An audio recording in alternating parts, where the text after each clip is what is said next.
तो हेलो दोस्तों, एक बार फिर से आपका स्वागत है हमारे यूट्यूब चैनल पर, जिसका नाम वास्तव में मेरा ही नाम है, यानी कि अफरोज अली। तो दोस्तों, आज हम जिस मूवी को एक्सप्लेन करने जा रहे हैं उसका नाम है ब्रूस एलमाइटी, जो 2003 में रिलीज हुई एक कॉमेडी फैंटेसी मूवी है। ये कहानी है एक ऐसे इंसान की जो कुछ दिनों के लिए भगवान बन जाता है। वह भगवान बनने के बाद अपनी कौन सी इच्छाओं को पूरा करता है और उसे किन किन मुश्किलों का सामना करना पड़ता है, इसी के ऊपर बनी है ये पूरी मूवी। तो बने रहिए अंत तक। मूवी स्टार्ट होती है और हम ब्रूस नोलन को देखते हैं, जो टाउन में बने सबसे बड़े बिस्कुट का रिपोर्टिंग कर रहा होता है। वह बिस्कुट बनाने वाले लेडी से पूछता है, तो आपको कैसे आइडिया आया इतने बड़े बिस्कुट बनाने का। इस पर वो लेडी बोलती है कि मेरे दादा परदादा सभी बिस्कुट बनाते थे, इसलिए मैंने सोचा कि क्यों न एक बड़ा बिस्कुट बनाकर उनके परंपरा को जिंदा रखा जाए। तभी लेडी के पास में खड़ा आदमी अपने नाक में अंगुली डालने लगता है। ये देखकर नोलन उसे ऐसा करने से मना करता है, लेकिन वो नहीं मानता है। यहाँ पर नोलन पूरी तरह से फ्रस्ट्रेट हो जाता है, क्योंकि वह ऐसी छोटी मोटी रिपोर्टिंग से ऊब चुका है। उसका सपना एक न्यूज एंकर बनने का होता है, लेकिन न्यूज वाले उसे एंकर नहीं बनाते हैं, बल्कि एक दूसरे व्यक्ति को एंकर बना देते हैं, जिसका नाम एवन होता है, जिससे नोलन बहुत चिढ़ता है। अगले सीन में हम देखते हैं कि नोलन घर पर होता है कि तभी उसका कुत्ता सोफे पर सुसु करने लगता है। ये देखकर नोलन बहुत गुस्सा हो जाता है। इसके बाद वो अपने कुत्ते को उसी हालत में उठाकर बाहर ले आता है और कहता है कि अब यहीं पर सुसु करो। इसके बाद वो तैयार होकर ऑफिस के लिए निकल पड़ता है, जहाँ पर आज उसकी मीटिंग होती है, लेकिन वो एक जाम में फंस जाता है और उसे लेट हो जाता है। और जब वो ऑफिस पहुंचता है तो मीटिंग खत्म हो चुकी होती है और इस मीटिंग में नोलन के द्वारा दिए गए सारे आइडियाज को रिजेक्ट कर दिया जाता है और एवन के द्वारा दिए गए सारे आइडियाज को एक्सेप्ट कर लिया जाता है। ये देखकर नोलन पूरी तरह से फ्रस्ट्रेट हो जाता है। वह अपने बॉस के पास जाता है और उससे एक लाइव रिपोर्टिंग के लिए रिक्वेस्ट करता है। इस पर उसका बॉस मान जाता है। तभी वहां से एक सीनियर एंकर गुजरती है, जिसका नाम सूजन होता है और कहीं न कहीं वो नोलन को पसंद करती है। अगले सीन में हम नोलन को देखते हैं, जो नाइग्रा फॉल में लाइव रिपोर्टिंग के लिए गया होता है।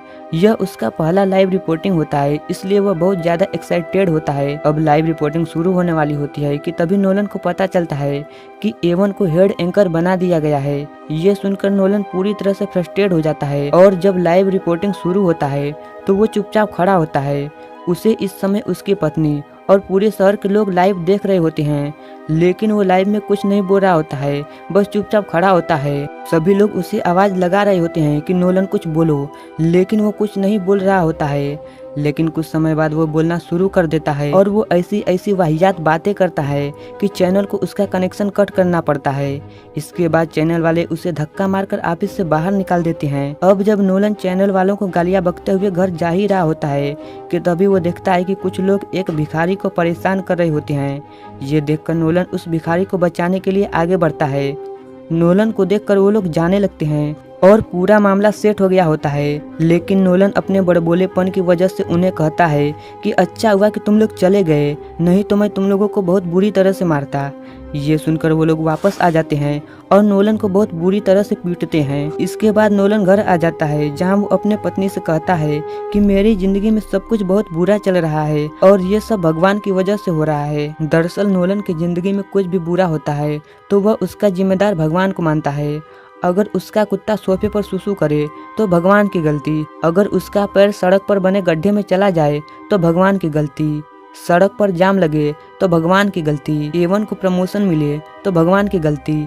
यानी कि उसकी जिंदगी में कुछ भी बुरा होता है तो वो इसका जिम्मेदार भगवान को मानता है। नोलन की इस शिकायत से परेशान होकर एक बार भगवान उससे मिलने आते हैं और उससे कहते हैं कि आज से तुम भगवान हो।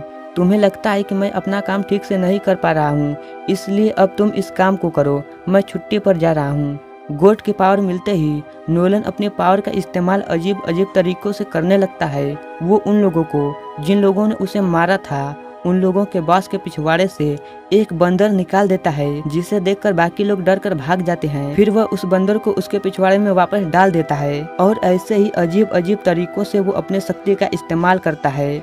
वो अपने डॉग को भी अपने पावर के इस्तेमाल से इतना टैलेंटेड बना देता है कि वो अब वॉशरूम में टॉयलेट करता है। इसके बाद नोलन अपनी पत्नी को इम्प्रेस करने के लिए अपने पावर से चांद को खींचकर बड़ा कर देता है और तारे टिमटिमा देता है, और वो अपने पावर का इस्तेमाल करके नेचुरल डिजास्टर भी करता है और खुद ही इन खबरों का कवरेज करता है, जिससे देखते ही देखते वो एक फेमस न्यूज एंकर बन जाता है। और पूरा शहर उसको पहचानने लगता है। वह अपने ताकत का इस्तेमाल करके एवन को लाइव शो में बेइज्जती भी करता है, जिससे उसे बहुत सुकून मिलता है। इस समय उसकी लाइफ में सब कुछ बहुत सही चल रहा होता है। वो अब एक फेमस न्यूज एंकर होता है। उसका कुत्ता अब सोफे पर सुसु नहीं करता है। वो अब जाम में नहीं फंसता है। उसके पास अब एक खटारे की जगह सुपर कार होती है। यानी कि नोलन की लाइफ में सब कुछ मस्त चल रहा होता है। लेकिन मुश्किल तो तब खड़ी होती है जब उसे बहुत सारी आवाजें सुनाई देने लगती हैं। नोलन इतनी सारी आवाजों को सुनकर परेशान हो जाता है और वो गार्ड को याद करता है और अगले ही पल वो गार्ड के सामने होता है। इसके बाद नोलन गॉड को इन सारी बातों को बताता है कि मुझे बहुत सारी आवाजें सुनाई दे रही हैं। इस पर गॉड कहते हैं कि ये सारी प्रार्थनाएं हैं जो लोग तुमसे कर रहे हैं। ये सुनकर नोलन कहता है कि मैं इतनी सारी आवाजों को सुनकर इतनी सारी प्रार्थनाओं को कैसे पूरा करूंगा। इस पर गॉड बोलते हैं कि जैसे मैं किया करता था। इसके बाद नोलन वापस अपने घर में आ जाता है। यहाँ पर आने के बाद वह आदेश देता है कि सारी प्रार्थनाएं जो उसे आवाजों के रूप में सुनाई दे रही हैं, वो सब फाइलों के रूप में आ जाएं। नोलन के ऐसा बोलते ही उसके चारों तरफ फाइलों के बॉक्स का एक ढेर गज जाता है, जिन्हें देखकर नोलन परेशान हो जाता है कि वो इतनी सारी फाइलों को कैसे पढ़ेगा। इसके बाद वो आदेश देता है कि सारी प्रार्थनाएं छोटे छोटे नोट्स में बदल जाएं और देखते ही देखते उसका सारा घर प्रार्थनाओं के नोट्स से भर जाता है। इतने सारे नोट्स को देखकर नोलन पूरी तरह से परेशान हो जाता है। तभी उसे एक आइडिया आता है। वह अपने शक्ति से एक वेबसाइट बनाता है जहां पर वो कंप्यूटर की मदद से सभी इच्छाओं यानी कि विश को पूरा कर देता है। लेकिन जैसे ही वो सारी प्रार्थनाओं को पूरा करता है, वहां पर फिर से कई लाख नई प्रार्थनाएं आ जाती हैं।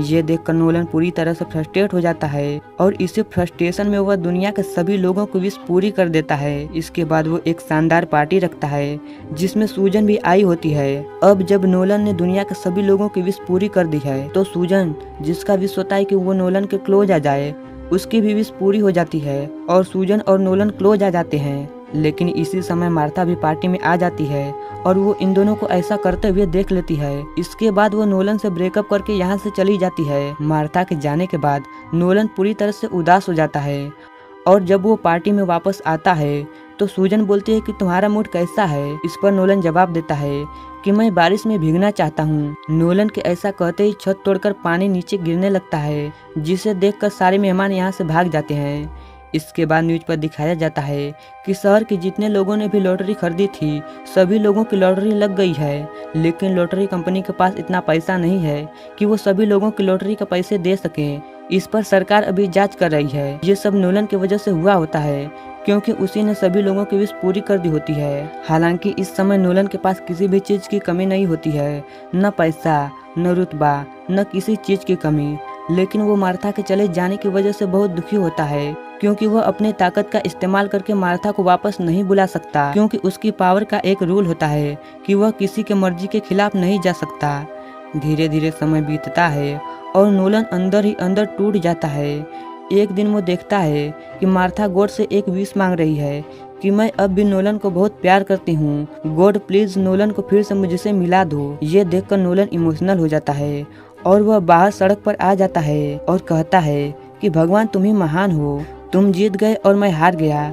अब मैं अपना जीवन फिर से आपके हवाले करता हूँ। तभी नोलन को एक ट्रक टक्कर मार देती है, जिससे वो कोमा में चला जाता है और वो भगवान से मिलता है।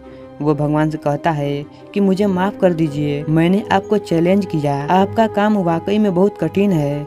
आपके पास दिन में करोड़ों प्रार्थनाएं आती हैं, इसमें से सही विश को पूरा करना वाकई में बहुत कठिन काम है। साथ ही प्राकृतिक घटनाओं का भी ध्यान रखना, ये आपके अलावा कोई और नहीं कर सकता। इसके बाद गॉड उससे कहते हैं कि कोई बात नहीं, तुम अब एक जिम्मेदार व्यक्ति बन गए हो, ये बहुत अच्छी बात है। इसके बाद गॉड नोलन को उसकी जिम्मेदारियों के बारे में समझाते हैं, फिर उसे वापस उसके शरीर में भेज देते हैं। अब हम हॉस्पिटल में देखते हैं कि नोलन हॉस्पिटल बेड पर लोटा होता है कि तभी वो होश में आ जाता है और तभी वहाँ पर मार्था भी आ जाती है। नोलन मार्था को देखकर बहुत खुश होता है और इसी के साथ ये कहानी यहीं पर खत्म हो जाती है।